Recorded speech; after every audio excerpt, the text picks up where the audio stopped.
It was supposed to be a smooth transition, moving into my inherited house. The house was a gift from my late grandmother, and I had been planning this moment for months.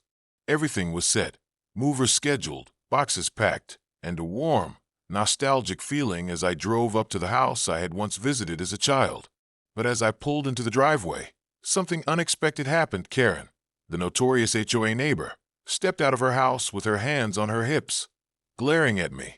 I had heard rumors about her, the woman who believed she had the power to run the neighborhood, but I hadn't expected her to be waiting for me at the front gate. "You can't just move in without approval from the HOA," she barked, her voice full of authority, though I had every legal right to live here.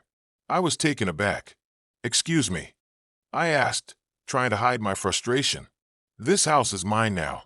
I've inherited it." But Karen didn't seem to care about my inheritance. She went on, listing all the supposed violations I was committing, from parking in the wrong spot to not submitting a form to her HOA, which I had no intention of doing. "I'm calling the cops," she threatened, pulling out her phone. At this point, I couldn't believe what was happening. Karen, in her self-righteous fury, didn't seem to understand basic legal rights, and she certainly didn't care about mine. She dialed 911, and within minutes, a police officer arrived, responding to her frantic claims that I was illegally moving into a property. The officer, however, was quick to defuse the situation. After checking the paperwork I presented and hearing my side of the story, it became clear that there was no issue. I was legally allowed to move in. The officer even apologized for the inconvenience caused by Karen's overreaction. Karen, however, wasn't done. She stormed off, still muttering about how she would report me again to the HOA.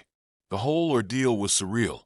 I had simply wanted to start my new chapter in the house I had inherited, but Karen's bizarre interference had turned a happy occasion into a frustrating spectacle.